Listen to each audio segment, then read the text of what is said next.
හරි. එතකොට අපි විකිරණය කොටසේ දෙවෙනි කොටස ෂෝට්ව බලන්න යන්නේ. එතකොට මේකෙදි මම අර සම්පූර්ණ විස්තර ඔයාට කතා කරන්නේ ඕන ටික විතරක් හරියට ඔළුවට දාගන්න. ඒකත් එක්ක ප්‍රශ්න කරලා බලමු අපි වැඩි අවුලක් නැතුව කරගන්න. මම පොඩි වෙලාවක් අරගෙන තමයි කතන්දරේ විස්තර කරන්නේ. එතකොට අර මුල ඉඳන් යනවා වගේ හැමදේම විස්තර කර කර යන්නේ. සරලව අවශ්‍ය ටික විතරක් විස්තර කරනවා. හරි. ප්‍රකාශ විදුත් ආචරණය කියන කතන්දරේ අපි කතා කරන්න යන්නේ දෙවෙනි කොටස. එතකොට අපි මේකෙදි කතා කරන්නේ මේ වගේ දෙයක්. ඔයාට පේනවා නිකන් මෙන්න මේ පරිපථය දිහා දැක්කොත් එහෙම මේකෙදි ඔයාලට පේනවා මේ බැටරියක් සම්බන්ධ කරලා තියෙනවා. ඒ බැටරියේ ධන අග්‍රය මෙහෙම ඇවිල්ලා කොහෙන්ද මේක මෙතන ස්පර්ශ කරලා තියෙනවා කියලා හිතමු. මෙතෙන්ට සම්බන්ධ වෙලා තියෙනවා. අපි ධන අග්‍රයට සම්බන්ධ කෙනා කියනවා ඇනෝඩේ කියලා. ඊළඟට බැටරියේ ඍණාග්‍රය මෙහෙම ඇවිල්ලා මෙන්න මෙතෙන්ට සම්බන්ධ වෙලා තියෙනවා. ඒකට අදාළව අපි කියනවා එයා කැතෝඩේ කියලා. හරි. එතකොට මේකෙදි අපි මෙහෙම බැටරියක් දැම්මා කියලා මෙන්න මේ අතරමැද මේ අවකාශය හිස් අවකාශයක් නේ අපි රික්ත කලාපයක් කියලා හිතමු. එතකොට මේ කලාපයේදී මේ මෙහෙම අපි බැටරියක් දැම්ම කියලා මේකෙදී ධාරාවක් ගමන් කරන්න නම් මේ පරිපථය සම්පූර්ණ වෙන්න බෑ. එහෙම සම්පූර්ණයක් නැහැ. මෙතනදී මේක පරිපථය විදිලා වගේ නිසා මෙන්න මෙයාගේදී මේක අපි කියන ඇමීටරයක්. ඒ ඇමීටරේ ධාරාවක් පෙන්වන්නේ නැහැ. ඊළඟට අපි මෙන්න මේක පාවිච්චි කරන්නේ විභව වේදනයක් විදියට. ඒ කියන්නේ ඔයාලට තේරෙනවා මෙයා ස්පර්ශ කරන තැන අනුව මෙයා ස්පර්ශ කරන තැන අනුව මෙන්න මේ දෙකලවර විභව අන්තරය කියන කෙනා වෙනස් වෙනවා. හරි. මේකෙදි අපි කරන වැඩක් තමයි මෙන්න මේ වගේ එකක්. අපි දැන් මේකෙදි මෙහෙම තිබුණාම මෙයාගේ ධාරාවක් ඇති වෙන්නේ නැහැනේ. මේකෙදි කරන වැඩේ තමයි මෙන්න මේ කැතෝඩය කියන කෙනා මත අපි ආලෝකය පතනය කරනවා. මේ කැතෝඩය කියන කෙනා මත ආලෝකය පතනය කරනවා. හරි. ඔයා ඊළඟට මතක තියාගන්න ඕන දේ තමයි ඕනම තරංගයකට අදාළව ඒ තරංගයක් හැදිලා තියෙන්නේ අපි කියනවා කුඩා ශක්ති පැකට් වලින් කියලා. ඒ කියන්නේ මේ තරංගයක තියෙනවා ශක්ති පැකට්. අපි ඒවට කියනවා ෆෝටෝන කියලා. ෆෝටෝන මම හිතනවා ඔක ඔයා කෙමිස්ට්‍රි වලදී අහලා ඇති. අපි කියනවා මේ තරංගයක් හැදිලා තියෙන්නේ ශක්ති පැකට් වලින් එහෙම නැත්නම් කුඩා ශක්ති පැකට් වලින් එකට එකතු වෙලා තමයි ෆෝටෝනයක් මේ ආලෝකය වගේ එහෙම තරංගයක් නිර්මාණය වෙලා තියෙන්නේ. එතකොට ඒ ෆෝටෝන එක අපි කියනවා ශක්තිය කියන කෙනා ගන්න පුළුවන්. ඔයාට මෙන්න මේ ෆෝටෝන එක ශක්තිය, එයාගේ ශක්තිය ගබඩා වෙලා තියෙනවා. ශක්ති පැකට් වලින් කියලා කිව්වනේ. ෆෝටෝන එක ශක්තිය ගන්න පුළුවන් h වාරයක් f කියන සමීකරණේ. එතකොට මේකෙදි h කියලා කියන්නේ නියතයක්. අපි කියනවා ප්ලාන්ක් නියතය කියලා. ප්ලාන්ක් නියතය කියලා f කියලා කියන්නේ අදාළ තරංගයේ සංඛ්‍යාතය. එතකොට මෙන්න මේ යම්කිසි තරංගයක් අපි ගත්තොත් එහෙම එයාගේ තියෙන ෆෝටෝන එහෙම නැත්නම් එයා හැදලා තියෙන ෆෝටෝන එහෙම නැත්නම් ශක්ති පැකට් වලින් ඒ එක පැකට් එකක එහෙම නැත්නම් එක කෙනෙක්ගේ ශක්තිය කියන කෙනා ඔයාට ගන්න පුළුවන් hf කියන සමීකරණය. හරි. දැන් මෙන්න මේ විදිහට අපි ආලෝකයේ මෙන්න මේ කැතෝඩේ මත පතනය කරාම එයාගේ මේ ආලෝකයේ තියෙන ෆෝටෝන එනවා මේ කැතෝඩේට. ආලෝකයේ තියෙන ෆෝටෝන මේ කැතෝඩේට ආවට පස්සේ මෙන්න මේ කැතෝඩේට එයාලා ගිහිල්ලා මේ කැතෝඩේ තියෙන ඉලෙක්ට්‍රෝන මේ ෆෝටෝන තමන්ගේ තියෙන ශක්තිය දීලා මේකේ තියෙන ඉලෙක්ට්‍රෝන ගලවනවා. මම ඊ ගැලවුණු ටිකක් මෙහෙම මෙතනින් අදින්න. මේවා මෙයාගේ තියෙන ඉලෙක්ට්‍රෝන ගලවනවා. කවුද මේ ඉලෙක්ට්‍රෝන ගලවන්නේ? ඉලෙක්ට්‍රෝන ගලවන්නේ මෙන්න මේ ෆෝටෝන විසින්. එයා තමන්ගේ ශක්තිය වැය කරලා තමයි මේ ඉලෙක්ට්‍රෝන ගලවන්නේ. එහෙනම් ඔයාලට තේරෙන්න ඕන මේ කැතෝඩෙන් ඉලෙක්ට්‍රෝන ගැලවෙන්න නම් ශක්තියක් ඕන. මොකක් හෝ ශක්තියක් ඕන.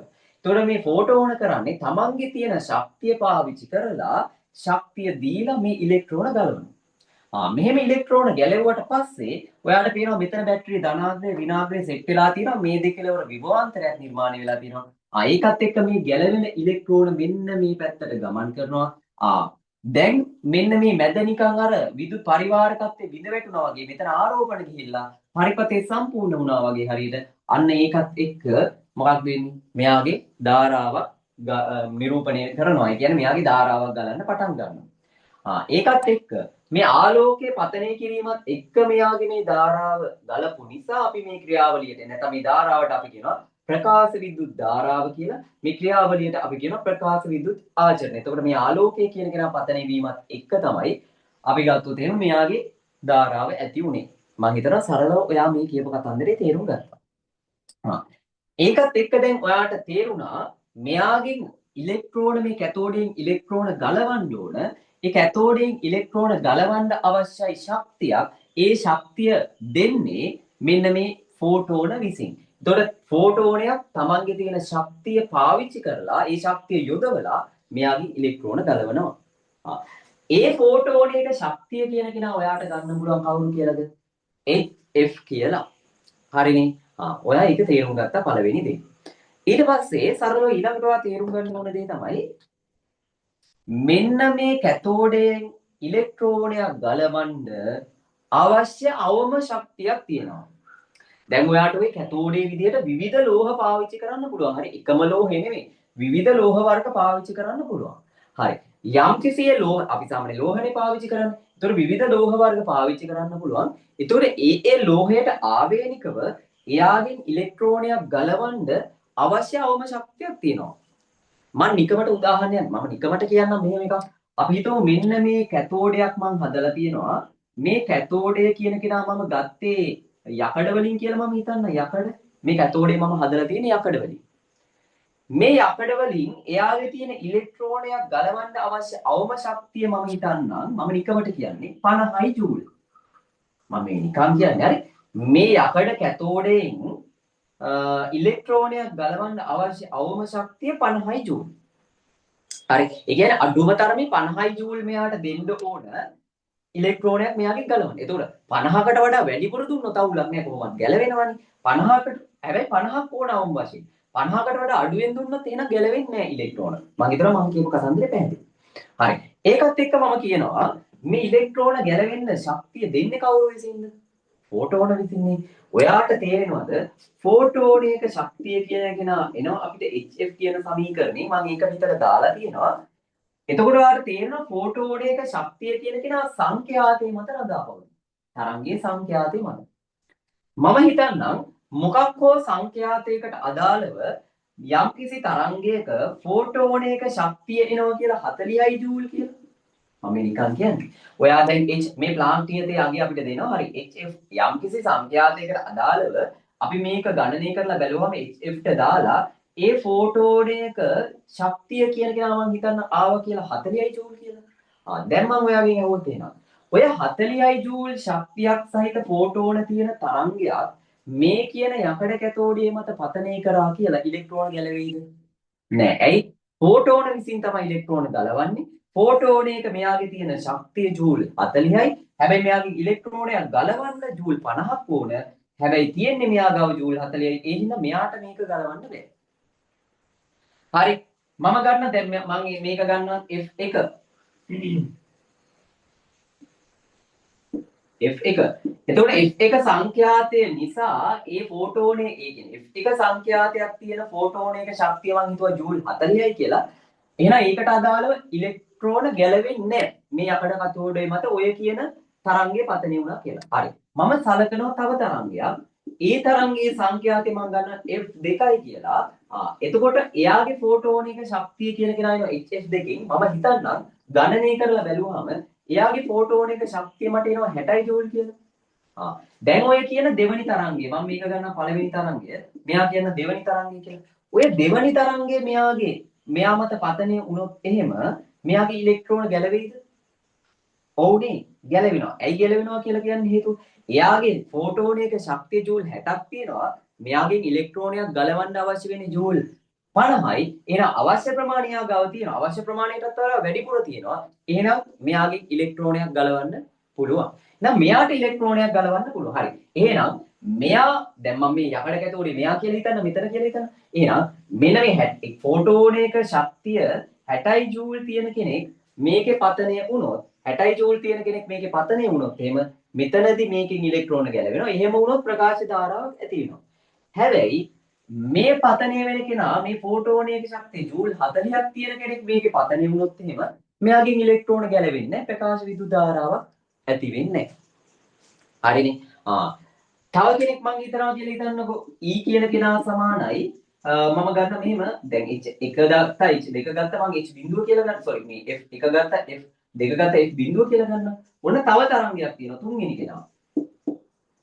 කෙනා. එයාගේ මං ගන්නම් ෆෝටෝන එක ශක්තිය ගණනය කරාම අගේ මං එනවා කියලා හිතන්නම් 50යි ජූල් කියලා. අනිනම් 50යි ජූල් කෙනෙක් මෙයා මත පතණය වුණොත් ඉලෙක්ට්‍රෝන ගැලවෙනවද? ඔව් මෙයා මත පතණය වුණොත්. ඒ කියන්නේ මෙයාගේ ඉලෙක්ට්‍රෝන ගැලවෙන්න අවශ්‍ය අවම ශක්තිය 50යි ජූල්. එතකොට මේ ෆෝටෝනේ 50යි ජූල් තියෙනවා නම් එයා විසින් මේක ඉලෙක්ට්‍රෝන යාට ගලවන්න පුළුවන් අවශ්‍ය අවම ප්‍රමාණය තියෙනවා. මම හිතනවා ඔයාලට තේරෙනවා කියලා. එහෙනම් ඔයාලට තේරෙනවද මේකට අදාළව අපි මේ කැතෝඩේ මත ඕන කෙනෙක් පතනය කරා කියලා ප්‍රකාශ ධාරාවක් ඇති වෙන්නේ ඕන කෙනෙක් පතනය කරා කියලා ප්‍රකාශ ධාරාවක් ඇති වෙන්නේ ප්‍රකාශ ධාරාවක් ඇති වෙන්න නම් මොකක් වෙන්න ඕනද? මෙන්න මේ කැතෝඩේ ඉලෙක්ට්‍රෝන ගලවන්න අවශ්‍ය අවම ශක්තිය හෝ ඊට වඩා වැඩි ශක්තියක් සහිත ප්‍රෝටෝන සහිත තරංග මෙයා මත පතනය වෙන්න ඕන. මම හිතනවා ඔයාට ඒ කියන සරල කතන්දරේ තේරුණා. හරි. එහෙනම් දැන් ඔයා ඊළඟට ඒ කියන එකත් නිකන් පැටලිලි සහගතයි වගේ නම් ඔයා ඊළඟට තේරුම් ගන්න ඕනේ දේ තමයි නිකන් සරලව අයිඩියා එකක් ගන්න. මේකේ මේ අපි මේ කැතෝඩේ මත ආලෝකය පතනය කරා කියලා සියලුම ආලෝකය දැන් එක විවිධ සංඛ්‍යාත වලට අය මේ ආලෝකය තියෙනවනේ. ඒ හැම කෙනෙක්ටම අදාළවම ප්‍රකාශ ධාරාවක් ඇති වෙනවා කියලා මට කියන්න බෑ. ඇයි හේතුව? මේ කැතෝඩයෙන් ගැලවෙන්න ඉලෙක්ට්‍රෝනයක් ගලවන්න අවශ්‍ය අවම ශක්තියක් තියෙනවා. එතකොට ඒ අවම ශක්තියට වඩා වැඩි හෝ ඊට සමානවත් ශක්තියක් තියෙන්න ඕන මේ පතනය වන තරංගයේ ෆෝටෝන එක ශක්තිය විදිහට. එහෙම වුණොත් විතරයි මෙයාගේ ඉලෙක්ට්‍රෝන ගලවන්න පුළුවන් වෙන්නේ. සරලව මම හිතනවා ඔයා තේරුම් ගත්තා කියලා. හරි. එතකොට අපි කතා කරනවා යම්කිසි කැතෝඩයකට අදාළව එයාගෙන් ඉලෙක්ට්‍රෝන ගලවන්න අවශ්‍ය අවම ශක්තිය අපි හඳුන්වනවා නමකින් කාර්යශිතය කියලා. කාර්යශිතය. මොකක්ද කාර්යශිතය කියලා කියන්නේ? අපි යා සංකේතවත් කරනවා මෙන්න මෙහෙම. අපි කාර්යශිතය කියලා කියනවා යම්කිසි කැතෝඩයකින් ඉලෙක්ට්‍රෝනයක් ගලවන්න අවශ්‍ය අවම ශක්තිය. යම්කිසි ඉලෙක්ට්‍රෝනයකින් යම්කිසි කැතෝඩයකින් ඉලෙක්ට්‍රෝනයක් ගලවන්න අවශ්‍ය අවම ශක්තිය.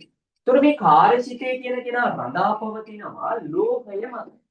මෙයා රඳාපවතින ලෝහය මත. ඒ කියන්නේ යකඩවල කාර්යශිතය ඒකාගයක්. උපවල කාර්යශිතය ඒකාගයක්. සිංක් වල කාර්යශිතය ඒකාගයක්. හැමෝගෙම එකම ආගයක් නෙමෙයි. ඒතර හැබැයි කාර්යශිතය කියලා කියන්නේ අපි කිව්වේ කවුද?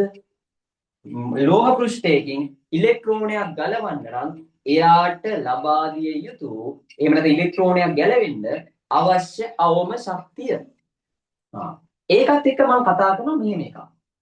ඔන්න යම්කිසි ෆෝටෝනයක් තියෙනවා.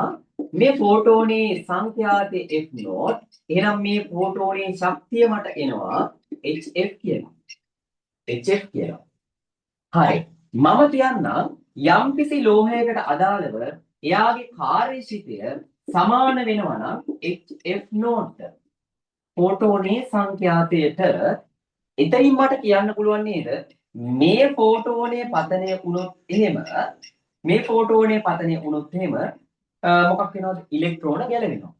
දැන් මේ F නෝට් සංඛ්‍යාතයට අදාළ ශක්තිය තමයි මම ගත්තේ E සමානයි HF නෝට් කියලා. ඒතකොට මේ ෆෝටෝනයක් තිබුණා ආය පැටලුව මම ටිකක් වේගෙන් කියාගෙන යනවා මෙහාන. මෙන්න තියෙනවා ෆෝටෝනයක්. ඒ ෆෝටෝනේ ශක්තිය කියලා කෙනා මම ගත්තා HF නෝට් කියලා. මම දැන් කියනවා මේ ෆෝටෝනේ ශක්තිය කියන කෙනා මට ගන්න පුළුවන් HF නෝට් කියලා. මේ ෆෝටෝනේ ශක්තිය HF නෝට්. ඒතර මම ගත්තේ මේ තරංගේ මේ යම්කිසි තරංගයක් ඒ තරංගයේ තියෙන ෆෝටෝනයක් ශක්තිය HF නෝට්. ඒතකොට මම තරංගයේ සංඛ්‍යාතය තමයි F නෝට් කියලා ගත්තේ. මම කියනවා යම්කිසි ලෝහයකට අදාළව මේ ෆෝටෝනේ ශක්තිය සමානයි කියලා ගන්න එයාගේ කාර්යශිතයට ඒ ලෝහයේ කාර්යශිතයට. එහෙනම් ඔයාලට තේරෙනවද මෙන්න මේ සංඛ්‍යාතයෙන් පතනය වුණොත් ආලෝකයේ අදාළ ලෝහය මත එයාගෙන් ඉලෙක්ට්‍රෝන ගැලවෙනවා. මේ සංඛ්‍යාතයට වඩා වැඩි සංඛ්‍යාත වලින් පතනය වුණොත් ඉලෙක්ට්‍රෝන ගැලවෙනවද? ඒ කියන්නේ මේ සංඛ්‍යාත F නෝට් සංඛ්‍යාතයට වඩා වැඩි සංඛ්‍යාතයක් තියෙන තරංග පතනය වුණොත් එහෙම ඉලෙක්ට්‍රෝන ගැලවෙනවා. ඔව් නේද? මේ සංඛ්‍යාතයට වඩා සංඛ්‍යාතේ වැඩි නම් කාගේ හරි එයාගේ ශක්තිය මෙයාගේ ශක්තියට වඩා වැඩි. එයාගේ ශක්තියට වඩා වැඩි නම් ඒක කාර්යශීලීත්වයට වඩා වැඩි.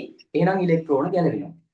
හැබැයි මෙන්න මේ සංඛ්‍යාතයට වඩා සංඛ්‍යාතය අඩුයි නම් මේ සංඛ්‍යාතයට වඩා සංඛ්‍යාතය අඩුයි නම් ඒ අඩු සංඛ්‍යාත සහිත තරංග අදාළ කියන ලෝහයේ පතනය වුණා කියලා ඉලෙක්ට්‍රෝන ගැලවෙයිද? නෑ. ඉලෙක්ට්‍රෝන ගැලවෙන්නේ නැහැ. එහෙනම් ඔයාට තේරෙනවද යම්කිසි ලෝහයකට අදාළව එයාගේ ඉලෙක්ට්‍රෝනයක් ගලවන්න නම් එයා මත පතනය විය යුතු තරංගයට පැවතිය යුතු අවම සංඛ්‍යාතයක් තියෙනවා. අන්නේ අවම සංඛ්‍යාතයට අපි කියනවා කාර්යශිතය කියලා. අපි ඒක අපි මෙයා සංකේතවත් කරන F නෝට් කියලා. එයාට අපි කියනවා දේහලීය සංඛ්‍යාතය කියලා. දේහලීය සංඛ්‍යාතය. දැන් මම කියපු ටික ආයෙ තේරුම් නැත්තම් ඔන්න සරලව අහගන්න. ඔයා දන්නවා ෆෝටෝනයක තරංග හැදිලා තියෙන ෆෝටෝන වලින් ෆෝටෝනයක ශක්තිය කියන කෙනා එනවා E සමානයි hf කියන සමීකරණය. එතකොට ඔයාට මේ h කියන කෙනා නියත නිසා ඔයාට කියන්න පුළුවන් ෆෝටෝනයක ශක්තිය සමානුපාතික වෙනවා එයාගේ සංඛ්‍යාතයට. ඒ කියන්නේ සංඛ්‍යාතේ වැඩි වෙන්න එයාගේ ශක්තිය කියන කෙනත් වැඩි වෙනවා. තරංගයක සංඛ්‍යාතේ වැඩි වෙන්න එයා හැදලා තියෙන ෆෝටෝන වල ශක්තිය කියන කෙනත් වැඩි වෙනවා. ඒක ඔයා තේරුම් ගත්තනේ. හරි. ඒකට අදාළව අපි කිව්වා යම්කිසි ලෝහයකින් ඉලෙක්ට්‍රෝන ගලවන්න නම් පතනය වෙන ෆෝටෝන වලට පැවතිය යුතු අවම ශක්තියක් තියෙනවා. අන්නේ අවම ශක්තිය එහෙම නැත්නම් මේ කැතෝඩයකින් එහෙම නැත්නම් ලෝහ පෘෂ්ඨයකින් ඉලෙක්ට්‍රෝනයක් ගලවන්න අවශ්‍ය අවම ශක්තිය අපි කියනවා ඒ ලෝහයේ කාර්යශිතය කියලා. එතකොට ඔයාලට තේරෙන්න ඕන මේ අපි ගත්තොත් මේ යම්කිසි පෘෂ්ඨයකින් ඉලෙක්ට්‍රෝන ගලවන්න නම් ඒ ලෝහයේ කාර්යශිතයට වඩා වැඩි ශක්තියක් තියෙන ෆෝටෝන පතනය වෙන්න ඕන. කාර්යශිතයට සමාන හෝ ඊට වඩා වැඩි ශක්තියක් තියෙන ෆෝටෝන එයා මත පතනය වෙන්න ඕන. එහෙනම් ඔයාට තේරෙන්න ඕන මෙයාට අදාළව මම කිව්වොත් යම්කිසි ෆෝටෝනයක ශක්තිය තියෙනවා hf නෝට් කියලා එයා සමානයි නම් අදාළ ලෝහයේ කාර්යශිතයට. හරි. එහෙනම් මෙතනදී ඉලෙක්ට්‍රෝන ගැලවෙනවා. මේ සංඛ්‍යාතයට වඩා වැඩි සංඛ්‍යාතයක් තියෙන තරංගවලදී ඒ ලෝහයෙන් ඉලෙක්ට්‍රෝන ගැලවෙනවා. ඇයි? මේ සංඛ්‍යාතයට වඩා සංඛ්‍යාතය වැඩි නම් ඒකේ අදහස ඒ ෆෝටෝන වල ශක්තිය ලෝහයේ කාර්යශීලයට වඩා වැඩි. එහෙනම් ඉලෙක්ට්‍රෝන ගලවන්න පුළුවන්. හැබැයි මේ සංඛ්‍යාතයට වඩා අඩු සංඛ්‍යාත තියෙන අයගේ ශක්තිය ලෝහයේ කාර්යශීලයට වඩා අඩු වෙනවා. අන්න එහෙම වුණොත් එහෙම ඒ ලෝහ පෘෂ්ඨයෙන් ඉලෙක්ට්‍රෝන ගලවන්න බැරි වෙනවා. එහෙනම් යම්කිසි ලෝහ පෘෂ්ඨයකින් ඉලෙක්ට්‍රෝන ගලවන්න නම් එයා මත පතිත විය යුතු අවම සංඛ්‍යාතයක් තියෙනවා. අන්නේ අවම සංඛ්‍යාතයට අපි කියනවා දේහලීය සංඛ්‍යාතය කියලා. ඒ දේහලීය සංඛ්‍යාතයට අදාළව මට සමීකරණය ලියා ගන්න පුළුවන්. ලෝහයේ කාර්යශීලය සමානයි දේහලීය සංඛ්‍යාතයේ සහිත තරංගයේ ෆෝටෝනයක ශක්තියට. හරි. එහෙනම් මෙන්න මෙයාට අපි කියනවා දේහලීය සංඛ්‍යාතය කියලා. දේහලීය සංඛ්‍යාතය. එතකොට යම්කිසි ලෝහ පෘෂ්ඨයකට එයාගේ දේහලීය සංඛ්‍යාතයට වඩා වැඩි සංඛ්‍යාතයක් සහිත අය පතලි වුණොත් එහෙම ආලෝකයේ පතලි වුණොත් එහෙම ප්‍රකාශ විදුලි ධාරාවක් ඇති වෙනවා. හැබැයි මේ සංඛ්‍යාතයට වඩා අඩු සංඛ්‍යාත ඒ ලෝහය මත පතනය වුණොත් එහෙම එයාගේ ඉලෙක්ට්‍රෝන ගැලවෙන්නේ නැහැ. මම හිතනවා ඔයාලට කියපු කතන්දරේ පැහැදිලි කියලා. හරි. එහෙනම් යම්කිසි ලෝහයකින් ඉලෙක්ට්‍රෝන ගැලවෙන්න එයා මත පතිත විය යුතු අවම සංඛ්‍යාතයක් තියෙනවා. ඒ සංඛ්‍යාතය හෝ ඊට වඩා වැඩි සංඛ්‍යාතයක් තියෙන තරංග පතනය වුණොත් විතරයි මෙයාගේ ඉලෙක්ට්‍රෝන ගැලවෙන්නේ. නැත්තම් ඉලෙක්ට්‍රෝන ගැලවෙන්නේ නැහැ. හරි. ඒක මම හිතනවා ඔයා සරලව තේරුම් ගත්තා.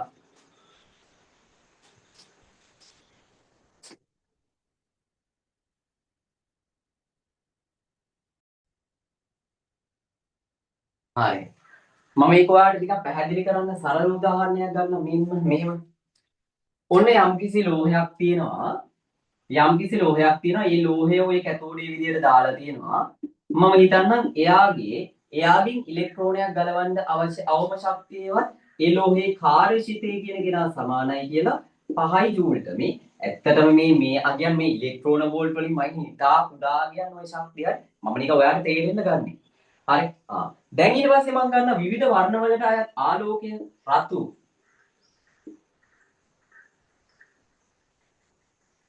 කොළ නිල්. ඔයා දන්නවා මෙයාගේ සංඛ්‍යාතේ F1 මම ගන්නවා මෙයාගේ සංඛ්‍යාතේ F2 මෙයාගේ සංඛ්‍යාතේ F3 කියලා ගන්නම්කෝ. ඒතකොට ඔයා අනිවාර්යෙන් දන්නවා රතු කොළ නිල් කියන ওই තුන් දෙනා ගත්තොත් රතු තැඹිලි කහ කොළ නිල් ඒ විදිහට පිළිවෙලට යනකොට සංඛ්‍යාතය වැඩි වෙනවනේ. රතු වලට වඩා නිල් වල කොළ වල සංඛ්‍යාතය වැඩි. එයාට වඩා නිල් වල සංඛ්‍යාතය වැඩි. හරි. මම කියන්නම් මේ රතු ආලෝකයට අදාළව එයාගේ ෆෝටෝනේට ශක්තිය මම කියන්නම් 4යි ජූල්.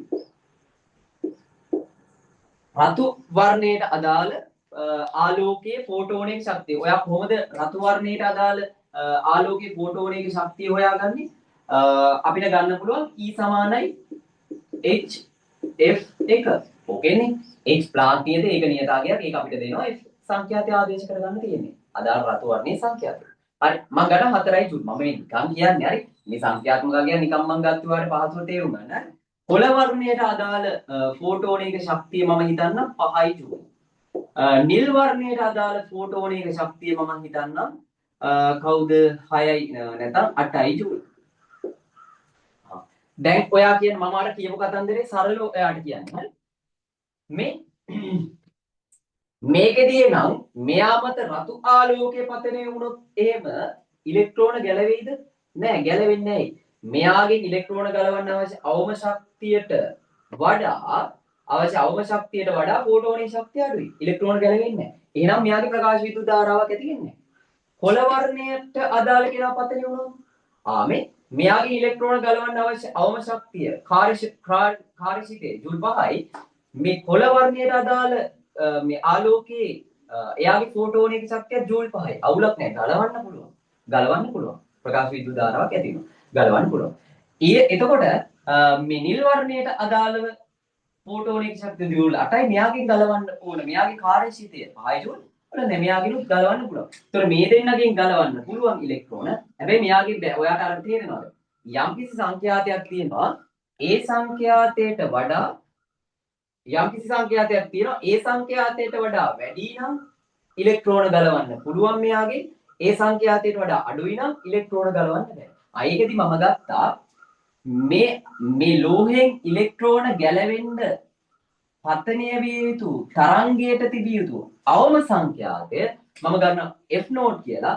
එහෙනම් ඒකට අදාළව මම ඒකයි ලියාගත්තේ කාර්යශීලී කියන කෙනා සමානයි HF නෝට් කියලා. ඒ කියන්නේ අඩුම තරමේ මෙයාගේ ඉලෙක්ට්‍රෝන ගැලවෙන්න නම් කාර්යශීලීයට සමාන ශක්තියක් සහිත තරංගයක්වත් පතනය වෙන්න බෑ. එතකොට කාර්යශීලීයට සමාන ශක්තියක් සහිත තරංගයේ සංඛ්‍යාතය මම F නෝට් කියලා දාගත්තොත් අපි අන්න එයාට තමයි කියන්නේ දේහලීය සංඛ්‍යාතය කියලා.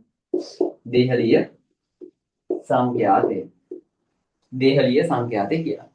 හරිනේ? එහෙනම් ඔයා මේකෙදි සරලව තේරුම් ගන්න ඕන දේ තමයි මෙයාට අදාළ වෙතුන මේකට අදාළ මේ ලෝහයට අදාළ දේහලීය සංඛ්‍යාතය මෙන්න මේ F නෝට්. මෙන්න මේක.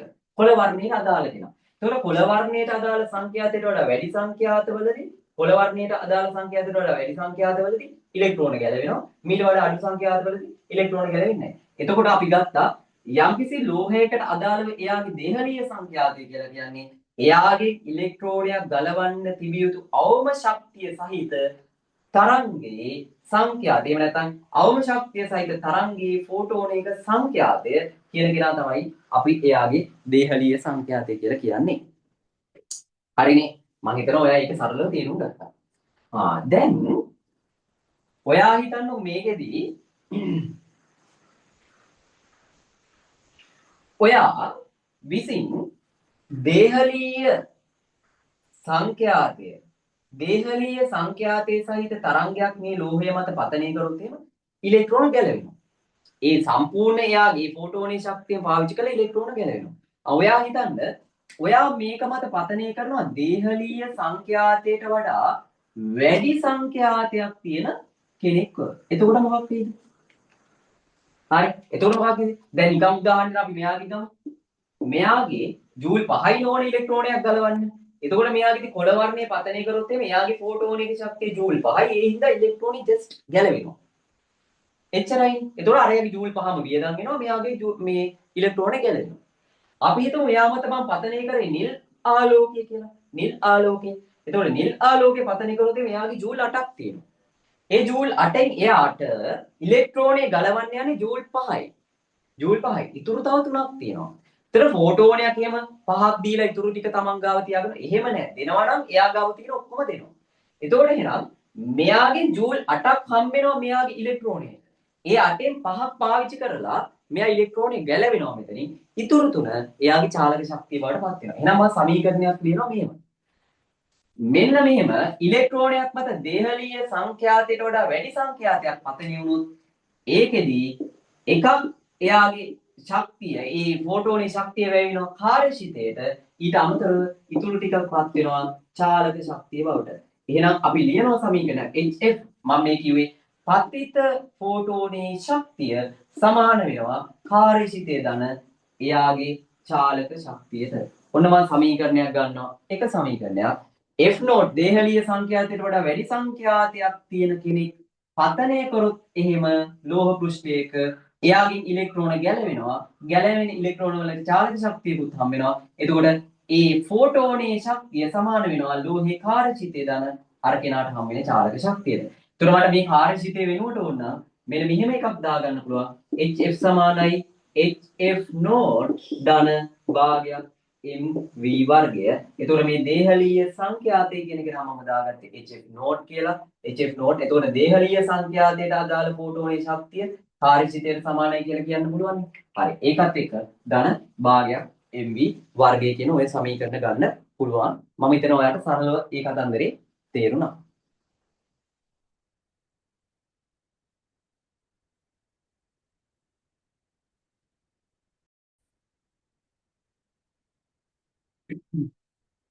හරි. එතකොට මේකෙදි මේ දේහලීය සංඛ්‍යාතය කියලා අපි කිව්වේ යම්කිසි ලෝහ පෘෂ්ඨයකින් ඉලෙක්ට්‍රෝන ගලවන්න නම් එයාට ඒ පතනය විය යුතු ෆෝටෝනයට එහෙම නැත්නම් පතනය වන තරංගයට තිබිය යුතු අවම සංඛ්‍යාතය ඒ සංඛ්‍යාතයට වඩා වැඩි සංඛ්‍යාතයකින් පතනය වුණොත් එහෙම ඒ ෆෝටෝනේ ශක්තිය එකක් ඉලෙක්ට්‍රෝන ගැලවෙන්න පාවිච්චි වෙනවා. ඊටු ටික එයාගේ චාලක ශක්තිය බවට පත් වෙනවා. ඒකත් එක්ක සමහර තැන්වලදී ඔය සමීකරණය ලියනවා මෙන්න මෙහෙම. මේක එක සමීකරණ ඔයාලට එන්න පුළුවන්. ඒ නිසා අපි ගන්නෙ HF කියන කෙනා සමානයි phi ධන කාර්යශීලී ධන මෙතනදී KE max උපරිම චාලක ශක්තිය. කොහොමත් සමහර තැන්වලදී ඕකම පෙන්නනවා. හැබැයි කතාවේ එකම කතන්දරයක් තියෙනවා. ඊට අමතරව ඔයාට මේ සමීකරණයම ඕනනම් ලියා ගන්න පුළුවන් මෙහෙම මේ සංඛ්‍යාතේනේ. ඔයාට මතකයි සමීකරණය අපි තරංග වලදී කතා කරනවා v = f lambda. එතකොට F කියන කෙනා සමානයි v බෙදීම lambda. ආලෝකයේ ගමන් කරන්නේ රිත්තයකට අදාළව නම් රිත්තේ වේගය කියලා කියන්නේ ආලෝකයේ වේගය c. අපි අර c කියලා 3 වැඩි කිරීම 18 කියලා ගන්න. එතකොට c සමාන f lambda කියලා ගන්න පුළුවන්. එතකොට සංඛ්‍යාතය කියන එක නම් c බෙදීම lambda කියලා ගන්න පුළුවන්. ඒ හින්දා ඕන නම් ඔයාට මේ සමීකරණය ලියා ගන්න පුළුවන්. මම මේක විතරක් කියලා පෙන්නන්න. මෙයා විතරක් මෙයා වෙනුවට දා ගන්න පුළුවන්. hc බෙදීම lambda සමානයි මේක ලියන්නේ. හරි මෙයාව. මේකට අදාළ ලියන්න. hf නෝට් වෙනුවට මට දා ගන්න පුළුවන් මෙයා. hc බෙදීම lambda නෝට් ධන භාගයක් mv වර්ගය කියලා. ඒ කියන්නේ මම ලොකු දෙයක් කරේ නෑ. සංඛ්‍යාත වෙනුවට අර c බෙදීම lambda කියලා දාගත්තා. මෙතන මේ lambda නෝට් කියලා කියන්නේ එතකොට මේ අපි මේ f නෝට් කියලා කිව්වේ කවුද? ලෝහ පෘෂ්ඨයකින් ඉලෙක්ට්‍රෝන ගැලවෙන්න නම් ඒ පතිත විය යුතු තරංගයට තිබිය යුතු අවම සංඛ්‍යාතය. එතකොට මේකට අදාළව කියනවා මේ lambda නෝට් කියලා කියනවා අපි දේහලීය තරංග ආයාමය කියලා. දේහලීය තරංග ආයාමය අපි ඒ දේහලීය තරංග ආයාමය කියලා කියන්නේ යම් ලෝහ පෘෂ්ඨයකින් ඉලෙක්ට්‍රෝන ගැලවෙන්න නම් ඒ පතිත වන තරංගයට තිබිය යුතු උපරිම තරංග ආයාමය. මේ සංඛ්‍යාතයේ අවමයි කියලා කියන්නේ තරංග ආයාමය උපරිම වෙන්න ඕන. සංඛ්‍යාතයේ අවමයි කියලා කියන්නේ තරංග ආයාමය උපරිම වෙන්න ඕන. ඒතර මේකට මට කියන්න පුළුවන් යම්කිසි ලෝහ පෘෂ්ඨයකින් ඉලෙක්ට්‍රෝනයක් ගලවන්න එයා මත පතිත විය යුතු තරංගයට පැවතිය හැකි උපරිම තරංග ආයාමය තමයි මේ lambda node කියලා ගන්නෙ. අවම සංඛ්‍යාතය මේකට අදාළ මේ උපරිම තරංග ආයාමය. සංඛ්‍යාතයේ අඩුයි කියලා කියන්නේ තරංග ආයාමයේ උපරිමයි. ඔය විදිහට අපිට ලියා ගන්න පුළුවන්. සමහර තැන්වලදී ඔයාලට ඔක පාවිච්චි කරන්න වෙයි. ඒ නිසා මම මේක කිව්වේ. හරි. ඒ නිසා කිව්වේ ඔයාලට සංඛ්‍යාතය වෙනුවට c බෙදීම lambda කියලා දාගන්න පුළුවන්. හරි. එතකොට අරකට අදාළව මෙහෙම අර කාර්යචිතය කියන එක අපි ලියාගත්තේ HF නෝට් නේ. HF නෝට් නේ. ඕකම ඔයාලට ලියා ගන්න පුළුවන් HC බෙදීම lambda නෝට්. HC බෙදීම lambda නෝට් කියලා. හරි. මම හිතනවා ওই කතන්දර ටික ඔයාලට සරලව පැහැදිලි. හරි. ওই කතන්දර ටික සරලව පැහැදිලි.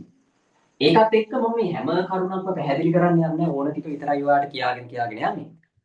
දැන් මේකෙදි වෙන වැඩක් තමයි මේ අපිට පොඩි ප්‍රස්තාර ටිකක් වැදගත් වෙනවා මේකෙදි. අපි ඒ ටික හරියට අවබෝධ කරගන්න ඕන. මම අදින්න යන ප්‍රස්තාරයක් මෙන්න මෙහෙම.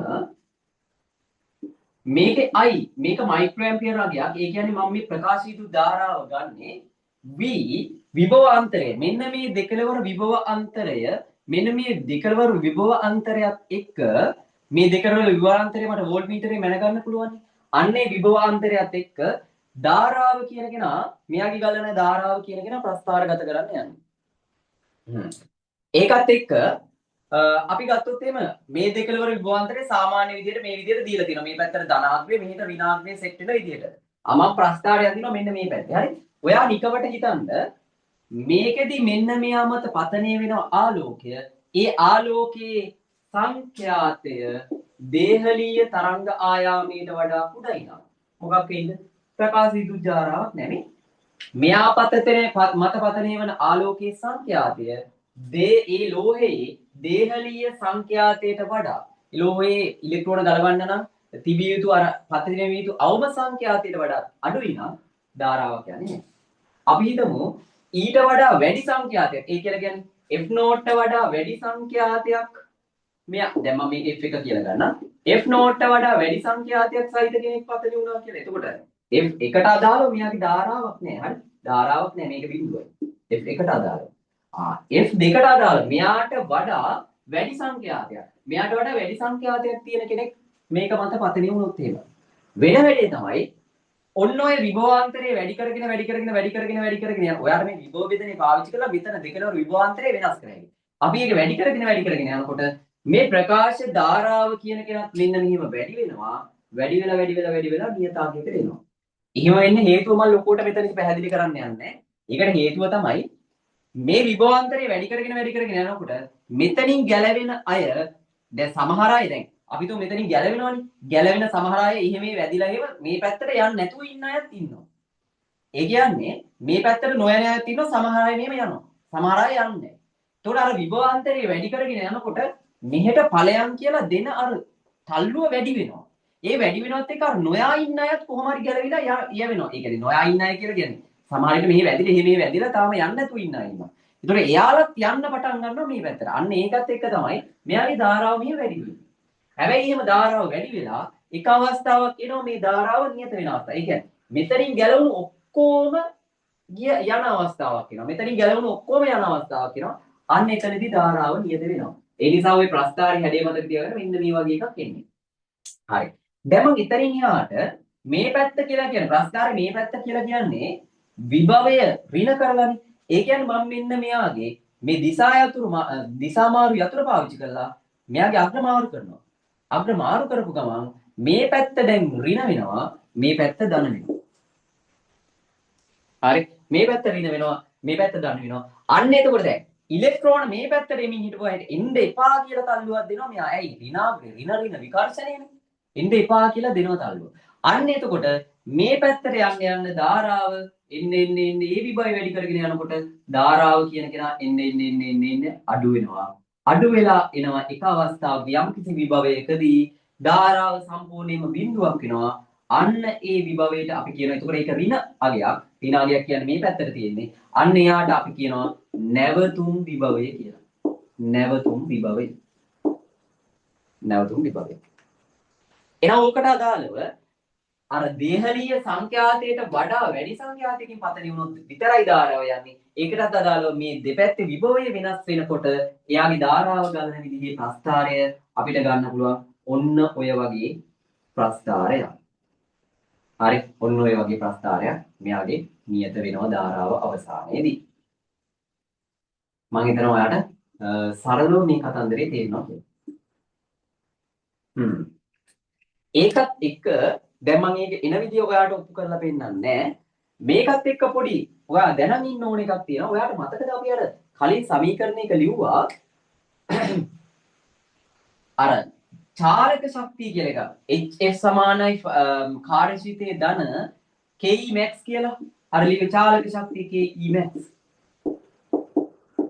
භාගයක් mv වර්ගය කියලා අපි ඒකට කිව්වා.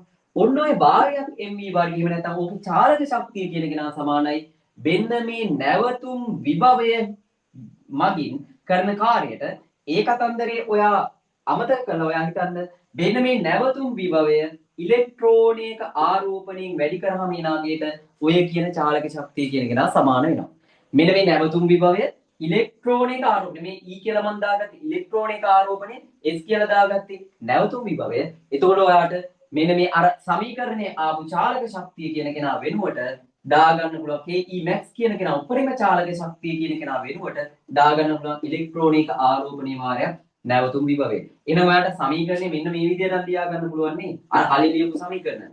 HF සමානයි කාර්යශීලී ධන EVS කොහොම ලියන්න පුළුවන්. දේහලීය සංඛ්‍යාතයට වඩා වැඩි සංඛ්‍යාතයකින් පතනය වුණොත්. මම හිතනවා ඔයා සරලව ඒ කතන්දරේ තේරුම් ගත්තා කියලා. දැන් මේකත් එක්ක මම දැන් කියලා දෙන්න යන්නේ ඔයාට සාමාන්‍ය MCQ වලට අහන්න පුළුවන් තැන් ටිකක්. හරි? මේකට අදාළ මේ සමීකරණයත් ඔළුවේ තියාගන්න. මේ නැවතුම් විභවය කියලා කියන්නේ සම්පූර්ණ ධාරා බිඳුවක් වෙන තැනට අදාළව දෙකලවර විභවාන්තරය. ඒක ඉලෙක්ට්‍රෝනික ආරෝපණය වැඩි කරාම එනවා අර අපි ගත්තු ඉලෙක්ට්‍රෝන වල චාලක ශක්තිය කියන කෙනාට අදාළ කෙනා Ke max කියන කෙනා. හරි. මෙයාවත් ඔයා දාගන්න. ඒකට අදාළව අර සමීකරණය මෙන්න මෙයාවත් ඔළුවේ තියාගන්න ඕන. හරි. දැන් මම මේ කතා කරන්න යන්නේ මේකට අදාළව අහන්න පුළුවන් MCQ point වලදී අහන්න පුළුවන් තැන් ටිකක්. හරි. දැන් අපිට නෝමල් එකේ අර දේහලීය සංඛ්‍යාතයට වඩා වැඩි සංඛ්‍යාතයක් ලෝහයේ දේහලීය සංඛ්‍යාතයට වඩා වැඩි සංඛ්‍යාතයක් සහිත කෙනෙක් පතනය කරාම හරි වැඩි සංඛ්‍යාතයක් සහිත කෙනෙක් පතනය කරාම ධාරාව ගලන විදිහ තමයි අපි මේ විදිහට ඇඳගත්තේ. දැන් සමහර තැන්වලදී කියනවා ඔයාට වෙන්න මේ අපි හිතමු මේ F සංඛ්‍යාතයක් තියෙන කෙනෙක් අපි මේකට පතනය කරන්න කියලා. F සංඛ්‍යාතය තියෙන කෙනෙක් මේකට පතනය කරනවා. ඒතර F සංඛ්‍යාතයක් තියෙන කෙනෙක්ගේ ෆෝටෝනික ශක්තිය F සංඛ්‍යාතයේ වැඩි ලෝහයේ දේහලීය සංඛ්‍යාතයට වඩා ඒ නිසා එයාගේ ෆෝටෝනික ශක්තිය වැඩි මෙයාගේ ඉලෙක්ට්‍රෝන ගැලවෙන්න අවශ්‍ය ශක්තියට වඩා ඒ නිසා මෙයාගේ ඉලෙක්ට්‍රෝන ගැලවෙනවා. ඒතර ප්‍රකාශ විද්‍යුත් ධාරාව ඇති වෙනවා. දැන් අපිට කියනවා සමහර ගණන් වලදී මෙහෙම එකක්. වෙන්න මෙයාගේ සංඛ්‍යාතය වෙනස් නොකර මේ පතිත කෙනාගේ සංඛ්‍යාතය වෙනස් නොකර පතනය වෙච්ච කෙනාගේ සංඛ්‍යාතය වෙනස් කරන්නේ නැතුව එයාගේ තීව්‍රතාවය වැඩි කරනවා කියලා. තීව්‍රතාවය වැඩි කරනවා කියන එකේ අදහස මෙයා මත පතනය වෙන ෆෝටෝන සංඛ්‍යාව වැඩි කරනවා කියන එක. මෙයා මත පතනය වෙන ෆෝටෝ ඒ කියන්නේ ආලෝක කිරණ වැඩිපුර එවනවා කියලා හිතන්නකෝ. තීව්‍රතාවය වැඩි කරනවා සංඛ්‍යාතය වෙනස් කරන්නේ නැතුව. ඒ කියන්නේ අර සංඛ්‍යාතයෙන් තමයි F තමයි පතනය වෙන්නේ. තීව්‍රතාවය වැඩි කරනවා. තීව්‍රතාවය වැඩි කරාම වෙන වැඩි තමයි එන ෆෝටෝන ගාන වැඩි වෙනවා. එන ෆෝටෝන ගාන වැඩි වෙනකොට ගැලවෙන ඉලෙක්ට්‍රෝන ගාන වැඩි වෙනවා. ගැලවෙන ඉලෙක්ට්‍රෝන ගාන වැඩි වෙනකොට මොකක් වෙනවද? යන ධාරාව වැඩි වෙනවා. මේකෙදි තීව්‍රතාවය වැඩි කරොත් එහෙම හැබැයි ඔළුවේ තියාගන්න මෙන්න මේ නැවතුම් විභවය වෙනස් වෙන්නේ. හැබැයි ගලන ධාරාව වැඩි වෙනවා.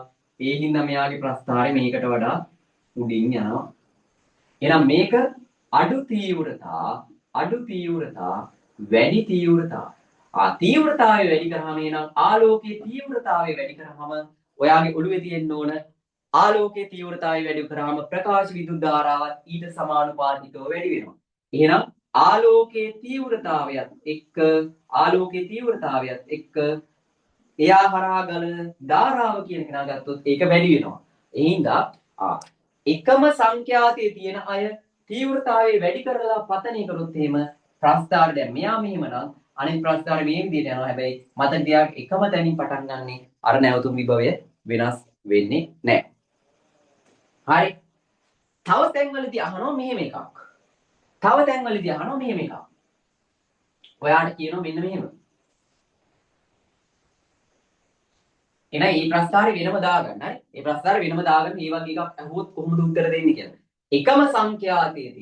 එකම සංඛ්‍යාතයේ තියෙන තරංගයේ පතනය කරනවා වැඩි තීව්‍රතාවයකින්. මේ අඩු තීව්‍රතාවයකින් පතනය කරන්න අවස්ථාවට අදාළ ප්‍රස්ථාරය මේක නම් වැඩි තීව්‍රතාවයකින් පතනය කරොත් ප්‍රස්ථාරය මේක.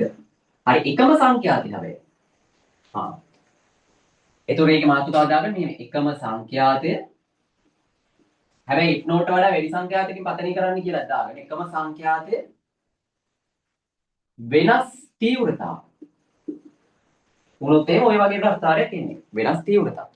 දැන් ඊට පස්සේ මම දෙවෙනි අවස්ථාවට එනවා. සමහර තැන්වලදී ඔයාට අහනවා මෙන්න මෙහෙම. එකම තීව්‍රතාවය. ඔයාට කියන මෙහෙම. එකම තීව්‍රතාවය. එකම තීව්‍රතාවය. හැබැයි සංඛ්‍යාතය වෙනස්. මම කියන්න මෙහෙම F0 වඩා විශාලයි F1 එයාට වඩා විශාලයි F2. හරි. ඔන්න මෙයා මත පතනය කරනවා එකම තීව්‍රතාවයකින් F1 කියන කෙනා. යම්කිසි තීව්‍රතාවයකින් පතනය කරනවා මෙයා මත F1 කියන කෙනා. එතකොට මෙයාට අදාළ ප්‍රකාශ විදුලි ධාරාව කියන කෙනා ඔයා ගන්න පුළුවන්. මෙන්න මෙහෙමනේ. මම ඇඳ ගන්න මෙහෙම. මේක තමයි නැවතුම් විභවය. හරි. ඔය විදිහට යනවා.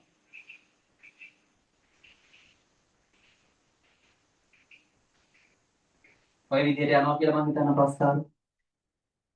දැන් ඔයාගෙන් අහනවා මෙයාගේ සංඛ්‍යා එයාගේ මේ ඒකෙම ඒ කියන්නේ F1 තීව්‍රතාවයෙන්ම එයාට වඩා වැඩි සංඛ්‍යාතයක් තියෙන කෙනෙක් මෙයා මත පතනය කරොත් එහෙම මොකද වෙන්නේ කියලා.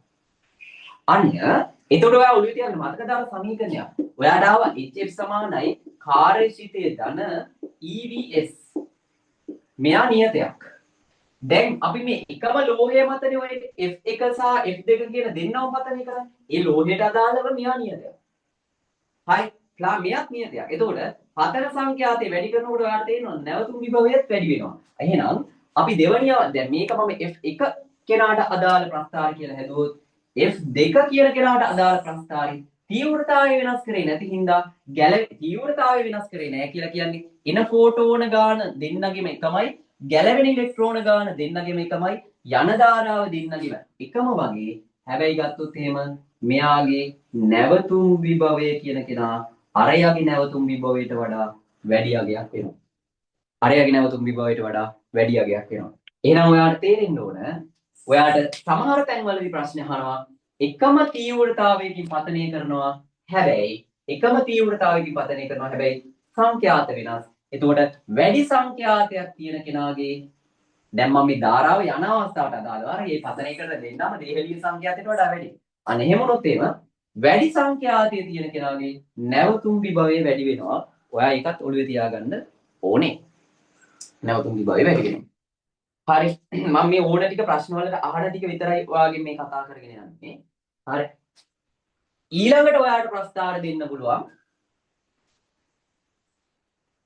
ඕකෙම දැන් ඔය දෙක දාගත්තාම ඇති. ඔයාට දැන් දෙන්න පුළුවන් ඕක එක එක සමුදය. වෙනස් තීව්‍රතා වෙනස් සංඛ්‍යාත. එතකොට ඔයා බලනවා තීව්‍රතාවයෙන් ඔයා තීරණය කරනවා මොකද්ද? තීව්‍රතාවයේ ධාරාව යන ප්‍රමාණය. වැඩි ධාරා යනවා වැඩි තීව්‍රතාවවලදී. අඩු ධාරා යනවා අඩු තීව්‍රතාවවලදී. ඒක. ඊළඟට ඔයා බලන සංඛ්‍යාතය. සංඛ්‍යාතයෙන් ඔයා තීරණය කරන්නේ කවුද? නැවතුම් විභවය. වැඩි සංඛ්‍යාතේ නම් නැවතුම් විභවය මේ පැත්ත ඍණ පැත්තේ මෙහෙ වැඩි. අඩු සංඛ්‍යාතයකින් නම් නැවතුම් විභවය ඒ පැත්තේ ඍණ පැත්තේ මෙහෙන් තමයි තියෙන්නේ. සෝරි වැඩි සංඛ්‍යාත නම් මෙහෙ පැත්තට යනවා. අඩු සංඛ්‍යාත නම් ඊට මෙහා පැත්තේ තියෙන්නේ. මම හිතනවා ඔයා සරලව ඔය කතන්දරේ තේරුම් ගත්තා කියලා.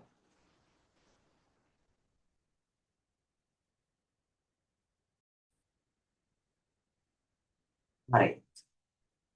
මේක තමයි එතකොට මේ පාඩමේ ලොකුවටම තියෙන කෑල්ල. ඒක ටික එහෙම ලොකු නෑ. චූටි කෑලි ටිකක් තියෙන්නේ. මේක තේරුම් ගන්න ඕන හරියට. හරි. දැන් ඒ කතාව හරි. මම නිකවට ඔයාලට මේ සංඛ්‍යාත්මක අගයන් මතක තියාගන්න ඕනේ. ඔය එක එක ලෝහවල ඔයාලට කියන්නම් අර මම කිව්වේ එක එක ලෝහවලට අදාළ කාර්යශීලීත්වයක් තියෙනවා කියලා. ඒ කියන්නේ එයාගෙන් ඉලෙක්ට්‍රෝන ගලවන්න දෙන්න ඕන අවම ශක්තියක් තියෙනවා කියලා. ඒතර ඕකෙදි ගත්තොත් සෝඩියම් වලට අදාළව කාර්යශීලීත්වය කියන කෙනා සෝඩියම් වල කාර්යශීලීත්වය කියන කෙනා තියෙනවා 2.46 ඉලෙක්ට්‍රෝන වෝල්ට් කියලා. 2.46 ඉලෙක්ට්‍රෝන වෝල්ට්. එතකොට ඉලෙක්ට්‍රෝන වෝල්ට් කියලා කියන්නේ ශක්තිමය ඒකකයක්. එකයි ඉලෙක්ට්‍රෝන වෝල්ට් කියලා කියන්නේ ජූල් 1.6 වැඩි කිරීම 10 රින 19ක්. හිතන්නකො ඉතාලම 10 රින 19 කියන්නේ ඉතාලම පොඩි අගයක්. හරි. ඒ නිසා මම අතන 5 ජූල් කියේ එහෙම දාගත්තට මෙයා ඉතාලම පොඩි අගයක් තියෙන්නේ. හරි. මෙන්න මේ වගේ 2.46 ඉලෙක්ට්‍රෝන වෝල්ට්. එතකොට අපි ගත්තොත් කොපර් වගේ ලෝහයක කාර්යශීලීත්වය කියන කෙනා ගන්න පුළුවන් ඔයාට 4.3යි ඉලෙක්ට්‍රෝන වෝල්ට් කියලා. 4.3යි ඉලෙක්ට්‍රෝන වෝල්ට්. එතකොට එක එක ලෝහයේ කාර්යශීලය වෙනස් වෙනවා. එක එක ලෝහයේ කාර්යශීලය වෙනස් වෙනකොට එයාට අදාළව ඉලෙක්ට්‍රෝනයක් ගලවන්න අවශ්‍ය අවම ශක්තිය සහිත ෆෝටෝනයේ සංඛ්‍යාතය වෙනස් වෙනවා. එහෙම නැත්නම් F0 වෙනස් වෙනවා. F0 වෙනස් වෙනවා.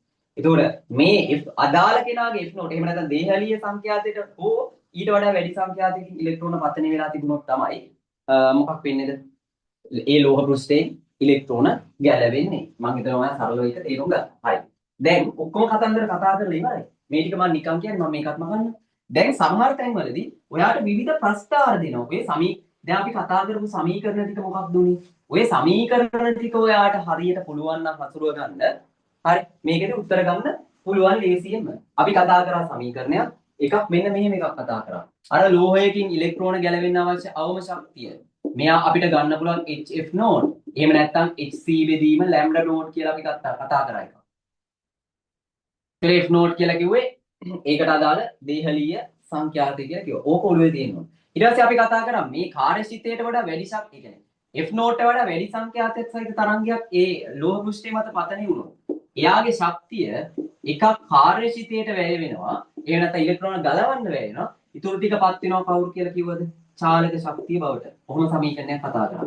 ඊට පස්සේ අපි කතා කරා HF සමානයි මෙයා ධන නැත්නම් මෙයා වෙනුවට අපි දාගත්තා HF නෝඩ් කියලා ධන මේ මෙතනත් ඒක දාගන්න පුළුවන්. ඊට අමතරව අපි දාගත්ත මේකේ චාලක ශක්තිය වෙනුවට KE max කියලා ඔහොම එකකුත් හදා. මේකම සමීකරණේ මම මෙලියන්නේ.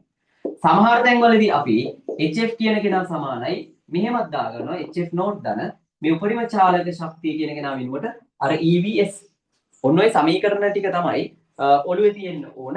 ඒ ටික සමීකරණ ටික ඔළුවේ තියෙනවා නම් ඔයාට අනිත් ඒවා ටික හසුරව ගන්න පුළුවන්. ඒතර ඔයා ඒකදී ඊට අමතරව අපි කතා කරා මෙහෙම එකක්. මේ EVS කියන කෙනා සමානයි භාගයක් MV වර්ගය සමානයි KE max. හරි. උපරිම චාලක ශක්තිය කියන කෙනාට ඔය පද තුනම පාවිච්චි කරන්න පුළුවන්. ඔන්න ඔය ටික විතරයි මේකෙදි ඔළුවේ තියෙන්න ඕන. හරි. විභාගෙදී සමහර තැන්වලදී ඔයාගෙන් අහනවා මෙන්න මෙහෙම එක එක ප්‍රස්තාර අඳින්න. එක එක ප්‍රස්තාර අඳින්න කියලා කියන්නේ මෙහෙම. ඔයාට කියනවා පතිත තරංගයේ සංඛ්‍යාතයත් එක්ක අර ලෝහ පෘෂ්ඨයේ මත පතිත තරංගයේ සංඛ්‍යාතයත් එක්ක අදින්න කියනවා උපරිම චාලක ශක්තිය ප්‍රස්තාරය. කොහොම ප්‍රස්තාර අදින්න තිබ්බොත් එහෙම ඔයාට තියෙන්නේ මෙයයි අතර අන්තර් සම්බන්ධයක් තියෙන සමීකරණයක් ගන්න එක. ඔයාට පේනවාද ඒ දෙන්න අතර අන්තර් සම්බන්ධයක් තියෙන සමීකරණයක් තියෙන මෙන්න මේක. මෙයා ඇසුරෙන් ඕකෙදි ඔයා x අක්ෂයට අරගෙන තියෙනවා මෙන්න මෙයාව y අක්ෂයට අරගෙන තියෙනවා මෙයාව. එහෙනම් ඔයා ගැළපෙන විදිහට හදාගන්න තියෙනවා. මෙයා y අක්ෂය තනි කරගත්තොත් එයා තියාගන්න එපේ KE max. දැන් මේ ටික මේ තියෙන්නේ නෙමෙයි. ඒ කියන්නේ මෙවුවා ඔයාට දැන් හදලා ගත්ත හැකි. දැන් මේ KE max මෙයා මේ පැත්තේ තියාගත්තා. මෙයාව එහා පැත්තට දැම්මා. එතකොට මට එනවා HF ඍණ මෙතනින් කවුද? HF node. HF ඍණ HF නෝඩ්. හරිනේ. දැන් මෙයා එහා පැත්තේ දැම්මා. ඔයා දැන් මොකක්ද කරලා තියෙන්නේ? මෙන්න මෙයාව y අක්ෂයට දාගෙන තියෙනවා. මෙයාව x අක්ෂයට දාගෙන තියෙනවා. ඔයාට එනවා මොන වගේ ප්‍රස්තාරයක්ද? y සමානයි mx ඍණ c ආකාරයට. නැත්නම් y සමානයි ධන mx ඍණ c ආකාරයේ ප්‍රස්තාරයක්. හරි. y සමානයි ධන mx ඍණ c ආකාරයේ ප්‍රස්තාරයක් ඇඳුත් එහෙම මෙන්න මේ වගේ එකක් මෙන්නවාට. KE max f1 මෙන්න මෙහෙම ප්‍රස්තාරයක් ඉන්නේ. ඒ කියන්නේ මෙයාගේදී ඍණ වල කැපෙන මම හිතනවා මේ ප්‍රස්තාර සම්බන්ධ වගේ අයිඩියා එකක් තියෙනවා. ඍණ c මෙතනින් කැපෙන්නේ. y සමාන mx ඍණ c. එතකොට මේ ප්‍රස්තාරයේ අනුක්‍රමණය කවුද හම්බෙන්නේ? මේ අනුරූපීතාවය. මේ අනුක්‍රමණය කියලා කියන කෙනාගෙන් h හම්බ වෙනවා ප්ලාන්ක් නියතය. අනුක්‍රමණය කියන කෙනාගෙන් හම්බ වෙනවා ප්ලාන්ක් නියතය. h අන්තක්ඛණ්ඩය කියන කෙනාගෙන් ගත්තොත් එහෙම hf නෝඩ්. එහෙනම් hf නෝඩ්. එතකොට මේකේ අන්තක්ඛණ්ඩය මෙන්න මෙතන කැපෙන තැනින් ඔයාලට හම්බ වෙනවා hf නෝඩ් කියන කෙනා. හරි. මෙතනින් ඔයාලට හම්බ වෙනවා hf නෝඩ් කියන කෙනා. සරලව මම හිතනවා ඔයා ඒ කතන්දර ටික තේරුම් ගත්තා. ඊට අමතරව මතක තියාගන්න මේකෙදි මේ චාලක ශක්තිය කියන කෙනා බිඳුවක් වෙනවනේ if නෝඩ් දක්වා කියන්නේ. අර මේ දේහලීය සංඛ්‍යාතයට වඩා වැඩි සංඛ්‍යාතයකට පතිත වුණොත් නේ අර ඉලෙක්ට්‍රෝන ගැලවිලා ඊටු ටික සංඛ්‍යා මේ චාලක ශක්තිය බවට පත් වෙන්නේ. එතකොට F නෝට් වලින් නම් පතන වෙන්නේ ඒ දක්වා ශක්තිය බිඳුව. එහෙනම් මේ මෙතන ඕක වෙනවා F නෝට්. අදාළ ලෝහයේ මේ දෙහළිය සංඛ්‍යාතය. හරි. ওই ටික ඔයාගේ ඔළුවේ තියෙන්න ඕන ප්‍රස්තාරයට අදාළ. එහෙනම් ඔයාට මේක එක ලෝහය පළවෙනි ලෝහය. ඔයාට දෙනවා තව ලෝහයක්. දෙවෙනි ලෝහය කියලා. ඒ ලෝහයට අදාළ ඔයාට ඒතුළු මේ ප්‍රස්තාරෙම අඳින්න කියලා කිව්වොත් ඒත් දැන් මේකම තමයි එන්නේ. මෙයාම තමයි එන්නේ. මම නිකමඩ කියන ඔයා එතකොට මේම ප්‍රස්තාරයක් අඳිනවා. ඒතකොට ඒකට අදාළව මම ගන්නම්. මෙයා F නෝට් 1 මෙයාගේ දෙහළිය සංඛ්‍යාත F නෝට් 2 කියලා. ඒතකොට මේකෙදී ඔයාට ප්‍රස්තාරයක් එයි. දැන් වෙනත් ලෝහයකට අදාළ නේද? මේ වගේ එකක් එයි. ඒ කියන්නේ මම මේ එකටම අදාළ නෙමෙයි කියන්නේ මෙහෙම. ඒතකොට ඇයි මේකෙදි ප්‍රස්තාරයේ අනුක්‍රමණය එච්චමයි. ඒ කියන්නේ මේ දෙන්නගේ අනුක්‍රමණ එකම නම් ප්‍රස්තාර රේඛා එකිනෙක සමාන්තර වෙන්න ඕනේ. මෙතනදී එයාගේ ඒ කියන්නේ දෙවනි ලෝහයේ මේ දෙහළිය සංඛ්‍යාතය කියන කෙනා තමයි මෙතනින් කියන්නේ. මෙතෙන්ට ඒකට අදාළ HF නෝට් 2 කියන කෙනා මෙයා 1 කියන කෙනා.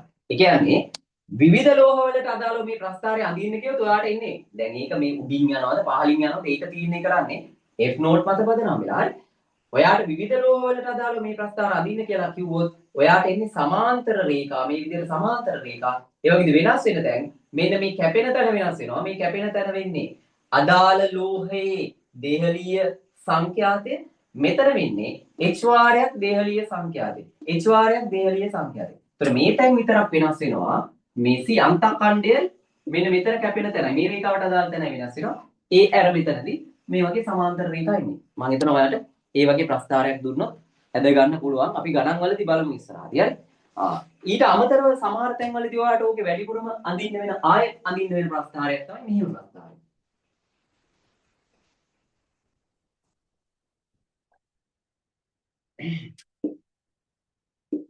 සමහර තැන් වලදී ඔයාලට අඳින්න කියනවා VS නැවතුම් විභවය කියන කෙනා සංඛ්‍යාතයත් එක්ක.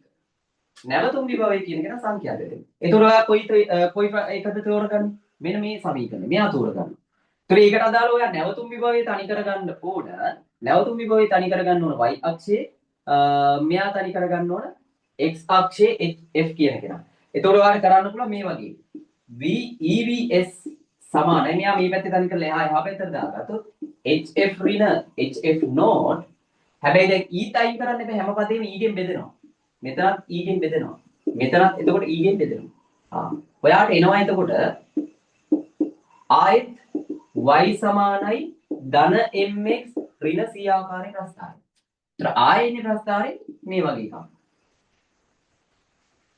එතකොට ඔයාලට තියෙනවාද ඒකෙන් අනුක්‍රමණය කියන කෙනා මෙයාගේ අනුක්‍රමණය කියන කෙනා සමාන වෙනවා කාටද? ප්ලාන්ක් නියතය බෙදීම ඊට. මෙයාගේ අන්තක්ඛණ්ඩය කියන කෙනාට අදාපවතිනවා hf නෝට් බෙදීම ඊට. hf නෝට් බෙදීම f නෝට් කියන්නේ අදාළ ලෝහයේ දෙහළිය සංඛ්‍යාතය. දෙහළිය සංඛ්‍යාතය. ඒ කියන්නේ ලෝහයේ ඉලෙක්ට්‍රෝනයක් ගලවන්න පතන යුතු අවම සංඛ්‍යාතය. ඔය විදිහට එනවා ප්‍රස්තාරය. හරි. එතකොට මේකෙදී මෙන්න මෙතන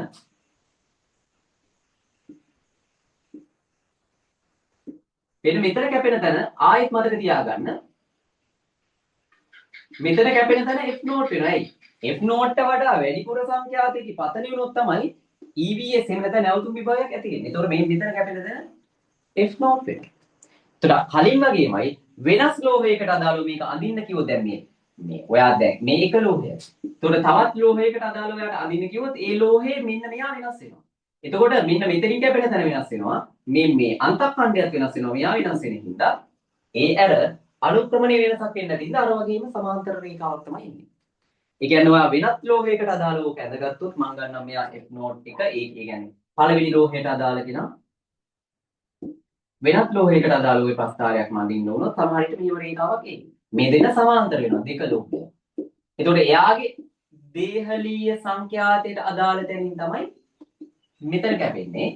එතකොට මේ අන්තක්ඛණ්ඩයේ එන්නේ එයාගේ දේහලීය සංඛ්‍යාතයේ මේ පද ටික ගුණ වෙලා HF නෝට් 2 බෙදීම E. මෙයා වෙනස් වෙන හින්දා මේ අන්තක්ඛණ්ඩයේ අපි කියනවා මේ අන්තක්ඛණ්ඩ වෙනස් වෙනවා. මේවා වෙනස් වෙනවා. ඒ අර සමාන්තර රේඛා දෙකක් එන්නේ. ඔය වගේ ප්‍රස්තාර හසුරවන්න ඔයාලට එනවා. හරි. මම හිතනවා සරලවම මේ හේතු සකන්ධ ටික තේරෙනවා. මේ සමීකරණ ටික හසුරව ගන්න පුළුවන් නම් සහ මේකෙදි වෙන වැඩේ මොකක්ද? දේහලීය සංඛ්‍යාතය හෝ ඊට වඩා වැඩි සංඛ්‍යාතයකින් පතනය වුණොත් ඉලෙක්ට්‍රෝන ගැලවෙනවා. ඒකත් එක්ක ධාරාවක් ඇති වෙනවා. ඒකට අදාළව ෆෝටෝවට තමන්ගේ ශක්තිය දුන්නාම අර චාලක ශක්තියක් ඇති වෙනවා. ඕම් ඔය සමීකරණ ටික හසුරව ගන්න පුළුවන්. ඕකෙදී අපිට ප්‍රශ්න බලන්න පුළුවන්. අපි ප්‍රශ්න බලද්දි බලමු. දලා ඉඩියක් ගන්න. තේරුම් නැති කොටසක් තිබුණොත් මගෙන් අහන්න.